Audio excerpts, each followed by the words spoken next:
बदल बदल के एक ही खेत में अगर हम बदल बदल के फसलों को बोते हैं और हम प्रॉपर जाने कि इस फसल में ये छूट रहा है जो कि उसको इसकी जरूरत है, ये कृषि वैज्ञानिक बताते हैं। अगर इस तरीके से किया जाए खेती तो कभी ज्यादा खाद की जरूरत ही ना पड़े।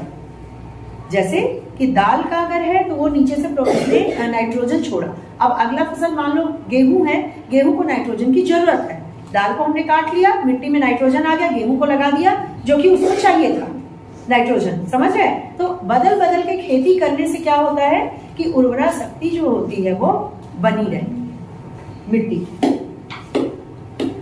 इसके अतिरिक्त विभिन्न जानवर और पक्षियों के बारे में जागरूकता बढ़े जो कीट नियंत्रण में सहायक हैं।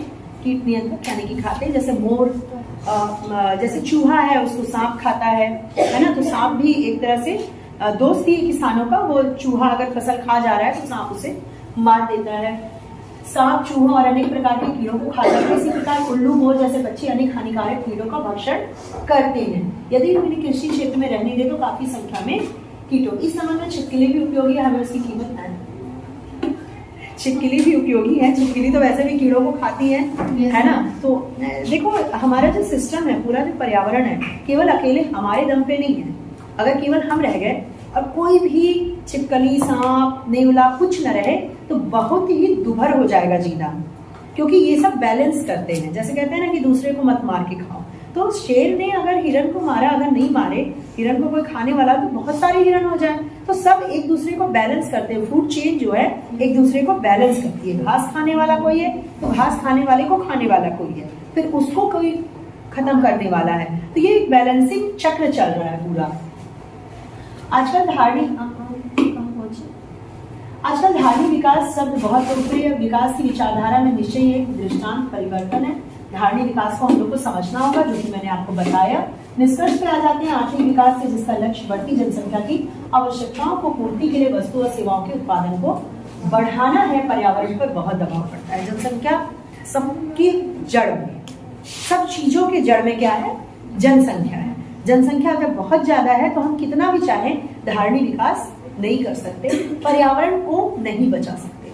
आपके अगर 5 बच्चे हैं किसी के, तो 5 को रहने के लिए तो देना पड़ेगा एक रूम। अगर मान लो पेड़ है तो पेड़ के नीचे तो रहेगा नहीं, तो उस पेड़ को काटना पड़ेगा। इतने सारे वाहन जो चल रहे हैं, इसके लिए सड़क को चौड़ा करना पड़ेगा।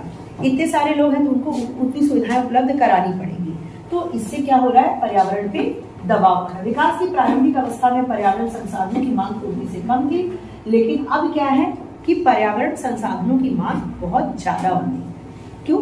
अगर आप लोग यहाँ 5 बच्चे हो और यहाँ पे भर के हम टॉफी रख दें या फिर एप्पल रख दें, पर्यावरण से ही लेते हैं, एप्पल रख दें, 100 एप्पल है तो 5 जाएगा हमारा, बाकी बचा रहेगा। आप कई दिन तक उस एप्पल को खा सकोगे। लेकिन यहाँ हमारे पास 100 एप्पल है और आप लोग 500 बैठ जाओ तो क्या होगा? उसमें भी आधा आधा करना पड़ेगा, हो सकता है किसी को मिले भी ना। ठीक है, तो मांग पूर्ति इसी तरह हमारी डिसबैलेंस हो रही है। ये हो गया हमारा। इसको आप करेंगे। पर्यावरण से आप क्या समझते हैं लिख लेंगे। थोड़ा इसको करने की कोशिश करो, इसका फिर मैं कल आप लोगों को, अभी तो है टाइम।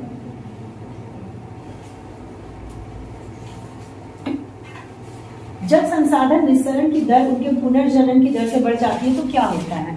मतलब निस्सरण की दर यानी कि उनके बनने की दर जो है, निस्सरण यानी कि उनके लगने की दर, जो खराब हो संसाधन को हम यूज कर रहे हैं, और पुनर्जनन यानी कि वो पैदा हो गया, उससे ज्यादा हो जाए, यानी कि हमने ज्यादा खपत की और कम किया।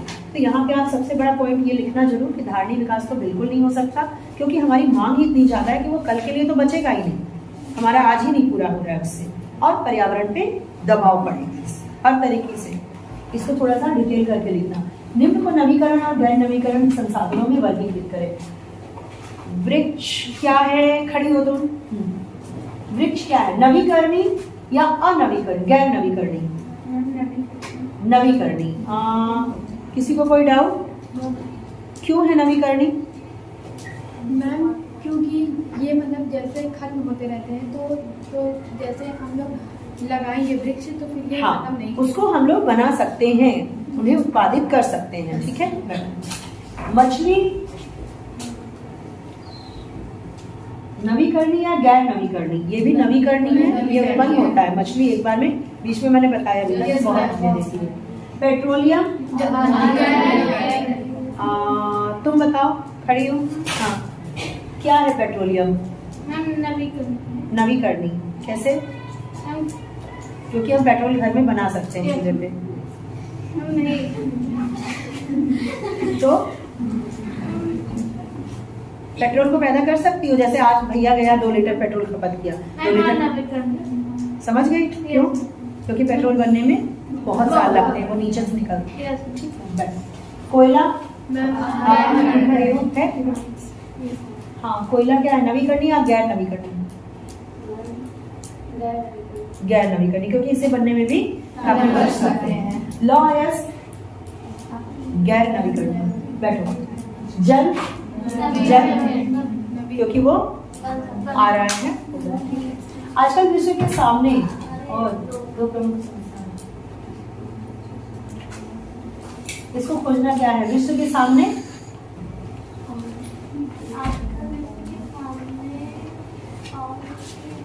प्रदूषण होगा, जल प्रदूषण, वायु प्रदूषण, ऐसा लग रहा है ना। इसको एक बार देखना, लाइन में होगा इसको बहुत ज्यादा। निम्न कारक भारत में कैसे पर्यावरण संकट में योगदान करते हैं? सरकार के समक्ष में कौन सी समस्याएं करते हैं? इसको जरूर करना। बढ़ती जनसंख्या बहुत ज्यादा मांग क्रिएट कर रही है, संसाधनों की मांग ज्यादा हो रही है। जितनी ज्यादा जनसंख्या रहेगी उतना है नहीं संसाधन, तो ये एक तरह से समस्या। तो भरो ना पेज नहीं है क्या तुम्हारे पास? सुनो कैसे लिखोगी, इतना बड़ा आएगा नहीं, इसमें से 2 दे देगा, 3 दे देगा, ठीक है? मैम उसमें आजकल विश्व के सामने वैश्विक उष्णता और हाँ, ओजोन की 2 जनसंख्या, पर्यावरण समस्या। हाँ, तो यहाँ पे है ना कि पर्यावरण संकट में योगदान कैसे करते हैं।